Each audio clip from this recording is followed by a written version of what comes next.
Hello everyone, good evening. Welcome back to Xylem learning. Aruna miss ആണ്. എല്ലാവരും എക്സാമിന് വേണ്ടി പഠിക്കുന്ന കൂട്ടത്തിൽ വളരെ ഇമ്പോർട്ടൻ്റ് ആയിട്ടുള്ള ഒരു ക്വസ്റ്റ്യനുമായിട്ടാണ് മിസ് വന്നിരിക്കുന്നത്. ക്വസ്റ്റ്യൻ ശ്രദ്ധിച്ചോളൂ. ക്വസ്റ്റ്യൻ ഇതാണ്: പ്രധാനപ്പെട്ട 2 കുത്തിവെപ്പുകൾക്ക് ഉദാഹരണം എഴുതുക. ചെടികൾക്ക് വരുന്ന രോഗങ്ങളുടെ പേരെഴുതുക. Write down the name of 2 vaccines. Write the name of plant borne disease. ഇതാണ് ക്വസ്റ്റ്യൻസ്. അപ്പൊ നിങ്ങൾക്കറിയാം, നമ്മൾ ഈ ഡിസീസസ് എന്നുള്ള ചാപ്റ്റർ പഠിക്കുമ്പോൾ ഡിസീസസ് എന്ന് പറയുന്നത് മനുഷ്യന്മാർക്ക് മാത്രം വരുന്ന ഒരു കാര്യമാണോ? ഒരിക്കലും അല്ല, അല്ലെ? ഡിസീസസ് വരുന്നത് ചെടികൾക്കും അതേപോലെ തന്നെ മറ്റ് ജീവികൾക്കുമാണ്. അപ്പൊ ചെടികൾക്ക് വരുന്ന അസുഖങ്ങളെ കുറിച്ച് 2 പേര് എഴുതാനാണ് ഇവിടെ ചോദിച്ചിരിക്കുന്നത്. ടെക്സ്റ്റ് ബുക്കിൽ വളരെ ഡീറ്റെയിൽഡ് ആയിട്ട് പറഞ്ഞിട്ടുള്ള ഒരു കാര്യമാണ്, അല്ലെ? എന്തൊക്കെയായിരുന്നു? Brown leaf spot disease in rice. എല്ലിലെ, അതായത് നെല്ലിനകത്ത് എന്തുണ്ടാവുക? തവിട്ട് നിറത്തിലുള്ള ഇലപ്പുള്ളികൾ ഉണ്ടാവുക.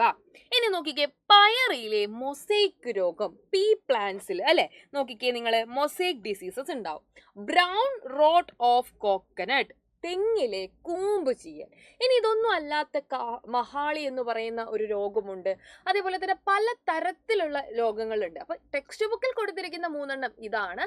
അപ്പൊ നിങ്ങൾ മനസ്സിലാക്കുക, മഹാളി രോഗം ഒക്കെ ഉണ്ട് കേട്ടോ. അപ്പൊ ടീച്ചർ ഇപ്പൊ ചോദിച്ചത് ചെടികൾക്ക് ഉണ്ടാവുന്ന രോഗമാണ്. ഇനി നിങ്ങളോട് ജീവികൾക്ക് ഉണ്ടാവുന്ന രോഗങ്ങളാണ് ചോദിച്ചെങ്കിൽ നിങ്ങൾ എന്ത് എഴുതും? നിങ്ങൾക്കറിയാം, പക്ഷിപ്പനി, പന്നിപ്പനി, ഇതൊക്കെ ആദ്യം ഏതുകൾക്കാ വരുന്നത്? ഈ പറയുന്ന ജീവികൾക്കാണ് അല്ലേ വരുന്നത്. ആന്ത്രാക്സ് അറിയാമോ? പശുക്കൾക്ക് വരുന്ന ഒരു അസുഖമാണ് ആന്ത്രാക്സ് അസുഖം, അല്ലെങ്കിൽ ഭ്രാന്തി പശു രോഗം എന്നൊക്കെ നമുക്ക് പറയാം. അപ്പൊ ഇതൊക്കെ ഏതിനാണ്? ജീവികൾക്ക് വരുന്ന രോഗങ്ങളാണ്. അപ്പൊ അത് നിങ്ങൾക്ക് ക്ലിയർ ആണല്ലോ.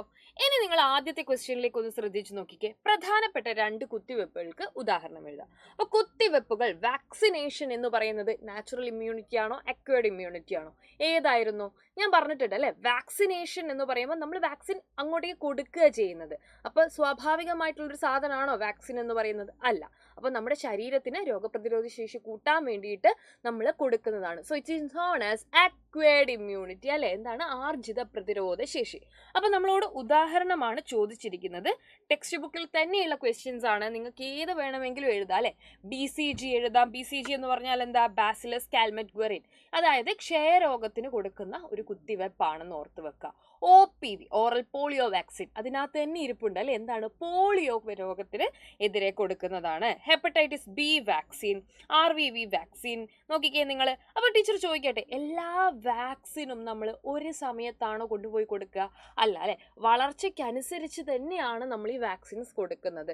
അതിൽ ബൂസ്റ്റർ ഡോസുകളുണ്ട്. ബൂസ്റ്റർ ഡോസ് എന്ന് പറഞ്ഞാൽ എന്താ?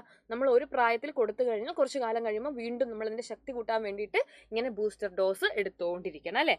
ടെറ്റനസ് ഒക്കെ 16, ടെറ്റനസ് 2, TD2 എന്ന് പറയുന്നത്, അല്ലെ? ടെറ്റനസ് ഡിഫ്തീരിയ വാക്സിൻ എന്ന് പറയുന്നത് നിങ്ങൾ മനസ്സിലാക്കുക, 16ാമത്തെ വയസ്സിലാണ് അതിന്റെ സെക്കൻഡ് ഡോസ് കൊടുക്കുന്നത്. അപ്പൊ ആദ്യ ഡോസ് എപ്പോഴാണ് കൊടുക്കുന്നത്? 10ാമത്തെ വയസ്സിലാണ്. അപ്പൊ അങ്ങനെയുള്ള കാര്യങ്ങളും കൂടി ഒന്ന് മനസ്സിലാക്കുക.